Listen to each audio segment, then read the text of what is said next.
Saya sendiri itu adalah wadah bagi teman-teman difabel. Kebetulan ini base campnya ada di Lawang, Malang. Oh, nyoblos itu seperti ini gitu. Terus karena saya itu tunanetra ya kan, jadi hal-hal yang contohnya kayak kertas suara, terus bilik suara dan kotak suara itu menjadi hal baru untuk saya gitu. Sebenarnya kan kita juga punya pendamping gitu loh, entah itu keluarga maupun petugas TPS itu gitu.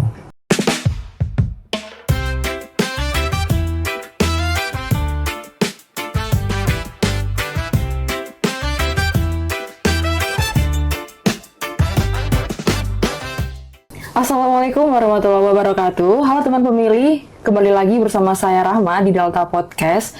Di episode kali ini kita akan ngobrolin topik yang spesial banget yang mungkin jarang dibahas nih sama teman-teman yang lain, yaitu terkait aksesibilitas pemilu untuk pemilih disabilitas. Nah, narasumber kita hari ini tuh luar biasa keren dan bakal menginspirasi banget ya. Beliau ini adalah anggota aktif Lingkar Sosial Indonesia atau Linksos di program Difabel Pencinta Alam atau Difpala, dan beliau ini juga mahasiswa aktif di PGRI Adi Buwana Surabaya. Bukan cuma itu nih teman pemilih, beliau ini juga merupakan anggota tim Difpala Seven Summits, di mana ini adalah tim pendakian 7 gunung di Indonesia yang dilakukan oleh para difabel. Nah, pasti penasaran banget dong gimana ceritanya beliau ini terkait kepemiluan dan juga pengalaman-pengalamannya. Daripada penasaran, langsung saja kita sambut Mas Immanuel Arya Afdianto. Selamat datang di Delta Podcast, Mas. Iya, Mbak. Selamat. Terima kasih untuk sambutannya. Iya, bagaimana kabarnya hari ini, Mas? Sehat? Alhamdulillah, kabar saya alhamdulillah baik. Alhamdulillah baik. Nah, Mas Arya, kesibukannya akhir-akhir ini kalau boleh tahu apa sih?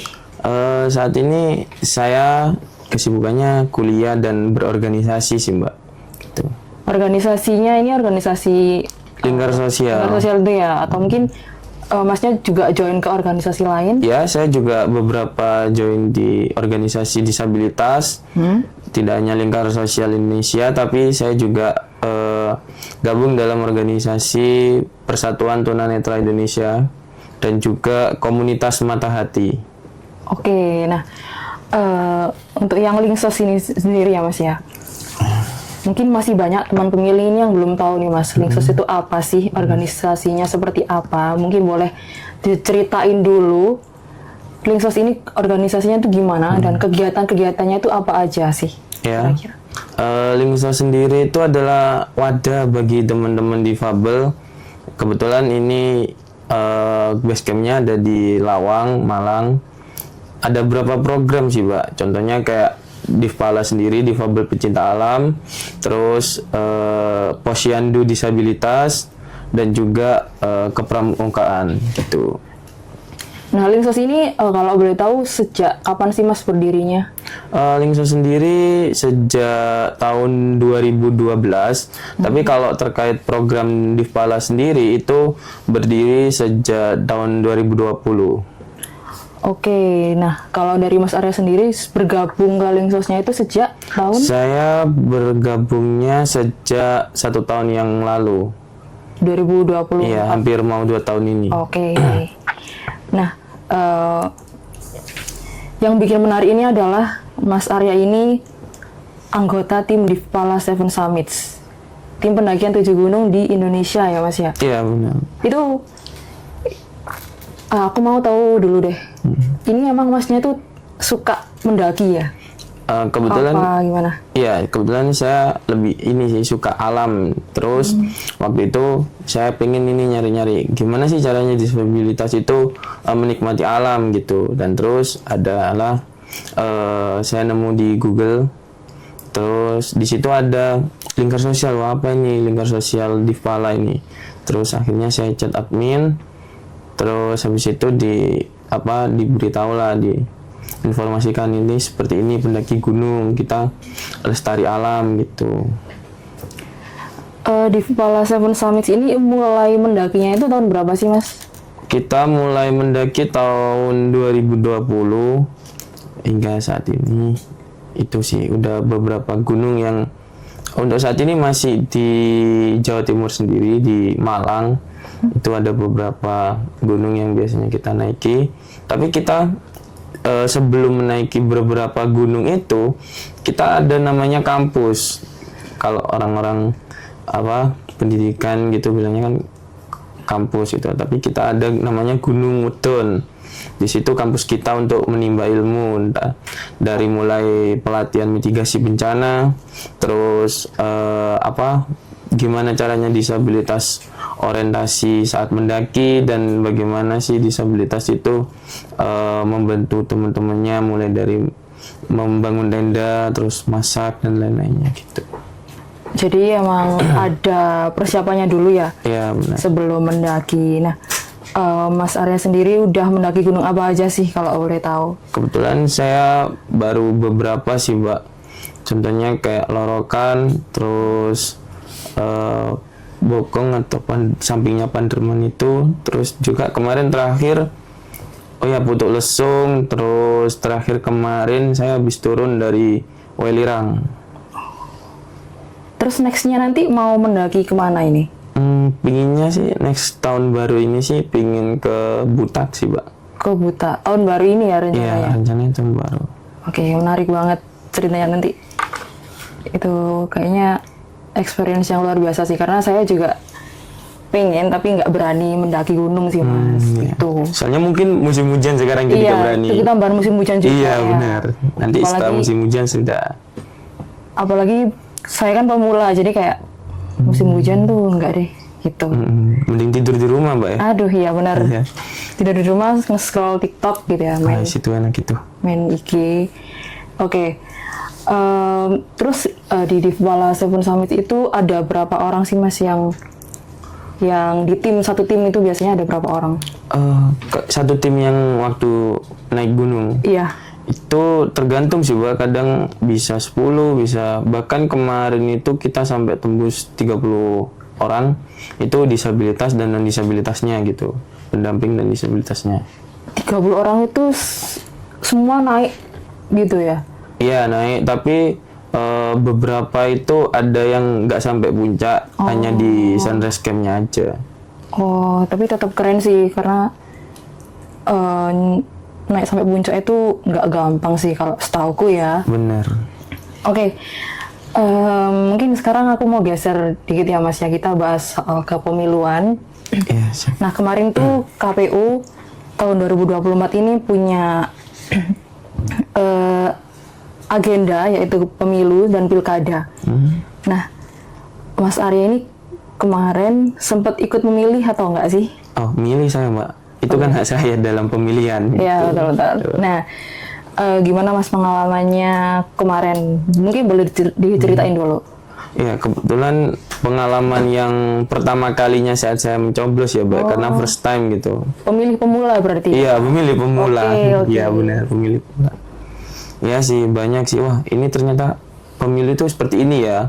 Oh, nyoblos itu seperti ini gitu. Terus karena saya itu tunanetra ya kan, jadi hal-hal yang contohnya kayak kertas suara, terus bilik suara dan kotak suara itu menjadi hal baru untuk saya gitu. Padahal saya dulu kebetulan kan ini ya, Mbak, ya, disclaimer dulu, saya tunanetra enggak dari lahir. Jadi sebelumnya saya pernah melihat itu. Jadi saat jadi tunanetra kayak wah, ini ya ternyata rasanya gitu. Seru sih, Mbak, gitu. Mulai dari nyoblos terus masukin kertas suara ke biliknya gitu, itu ke kotak suaranya gitu sih.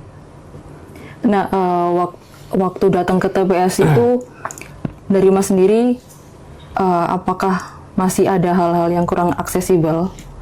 Atau mungkin udah sesuai nih sama, udah nyaman lah buat aku gitu? Kira-kira masih ada hal yang kurang nggak sih, Mas, dari pengalamannya Mas kemarin waktu nyoblos ke TPS? Kalau kurangnya enggak sih, Mbak, tapi ada perlu yang beberapa yang harus dibenahi sih. Tapi kalau terkait aksesibel ya sudah lumayan lah, Mbak, gitu. Terus pelayanannya juga sudah maksimal gitu. Nah, kalau yang ya, dan petugas-petugasnya juga ini welcome dengan disabilitas, langsung gercep gitu sih. dari pengalamannya Mas tadi, kira-kira yang perlu dibenahi itu apa aja sih?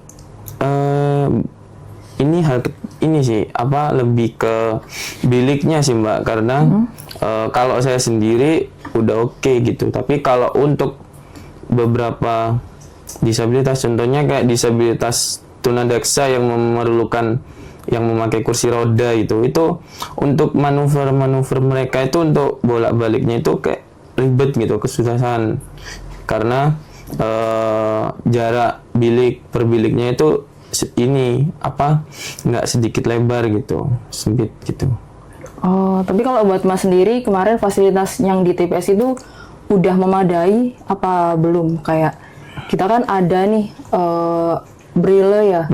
Itu apakah sudah memadai buat Mas sendiri atau gimana? Iya, kalau terkait braille-nya sendiri itu kan kalau di pemilu itu kan pilkada atau pilpres itu kan kalau pilpres sendiri itu kan di DPRD sama presiden ya, itu cukup bisa kita baca sih sebagai disabilitas netra. Yang kendala itu kan hanya yang tiga surat suara itu tadi, tapi alhamdulillahnya kan kita juga punya pendamping gitu loh, entah itu keluarga maupun petugas TPS itu gitu. Ya, untuk sejauh ini lumayan lah Mbak gitu. Oke, kalau dari teman-teman Mas Arya sendiri, apakah juga ada kendala-kendala yang lain mungkin yang Mas tahu gitu? Oh ada, ya itu tadi kalau yang terkait tunadaksa, teman saya beberapa itu sulit untuk memanuver waktu di dalam bilik, terus itu kadang-kadang dia harus membutuhkan orang lain untuk bisa mendorong dia gitu untuk keluar dari bilik itu. Oke, mungkin ini juga bisa jadi saran dan perbaikan ya buat kita di KPU supaya pemilihan kedepannya tuh bisa lebih baik dan juga bisa membuat nyaman teman-teman disabilitas lah ya, seperti itu. Nah, terus kalau ngomongin ini kan KPU kan kalau sebelum hari pencoblosan itu kan biasanya selalu ada sosialisasi ya Mas ya dari KPU. Itu sosialisasinya targetnya ya ke masyarakat gitu kan. Nah, menurut Mas sendiri sosialisasi dari KPU ini udah cukup menjangkau teman-teman disabilitas nggak sih?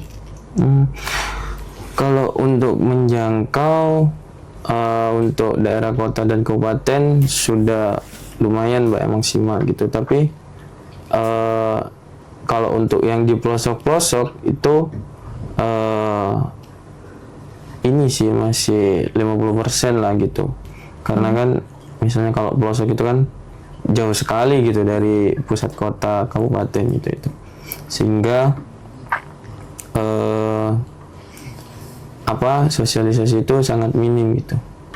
Nah, ngomongin soal sosialisasi ya Masnya, dari KPU itu kan biasanya sebelum hari pencoblosan jauh-jauh hari itu kita udah mensosialisasikan ke masyarakat gitu. Nah, ini pengen tahu dari POV-nya Mas Arya ini, menurut Mas sendiri sosialisasi yang diberikan KPU ini sudah cukup menjangkau teman-teman disabilitas belum ya?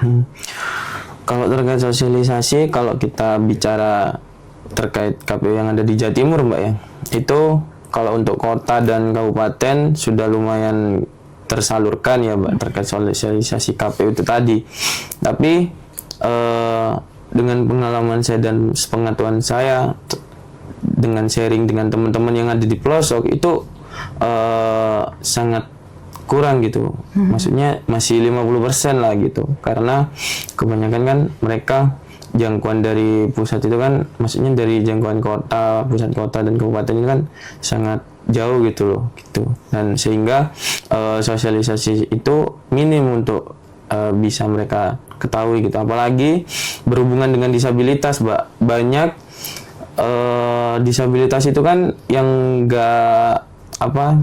yang nggak menyumbangkan hak pilihnya kan ya. Kalau nggak salah itu kan kalau sebelum pemilu itu kan, pemilihan itu kan pasti kita petugas-petugas TPS-nya itu kan data kan Mbak ya. Betul. Nah itu kadang-kadang teman-teman disabilitas itu keluarganya itu tidak mendata mereka gitu, sehingga informasi sosialisasi pemilu itu tidak sampai kepada mereka gitu. Oke, mungkin itu juga bisa jadi saran juga ya buat KPU juga untuk lebih mendetail terkait pendataan itu tadi. Nah, menurut Mas sendiri, bentuk sosialisasi yang paling efektif itu kayak gimana sih? Apakah bentuk iklan masyarakat atau bentuk TikTok atau seperti apa? Ini sih lebih, kalau menurut saya lebih efektif kalau by di digital sih, Pak. Gitu. By digital itu contohnya kayak Kayak podcast gitu, itu seperti ini. Terus TikTok, karena kan meskipun mereka itu nggak dianggap keluarganya, tapi beberapa itu ada yang disabilitas itu memegang handphone. Gitu. Jadi dia juga sering di media sosial itu gitu kan, entah itu main TikTok ataupun YouTube gitu. Sehingga ya menurut saya itu bisa jadi efisiensi lah untuk sosialisasi itu. Tidak hanya kita yang disabilitas juga ke KPU nanti kita ada sosialisasi, tapi kita juga bisa digital gitu. Jadi emang yang paling efektif itu by digital ya, kayak lewat TikTok itu, karena lebih bisa menyasar buat teman-teman disabilitas yang nggak terdata tadi ya awal. Iya. Oke. Kalau podcast kayak gini, apakah menurut Mas juga? Masnya sering dengerin podcast nggak? Kira-kira? Sering sih saya, Mbak, kalau podcast. Podcast tentang kepemiluan apakah juga sering? Pernah beberapa kali. Berarti mungkin bisa ya podcast ini jadi sarana sosialisasi kita buat next pemilu dan pilkada gitu ya? Iya, bisa.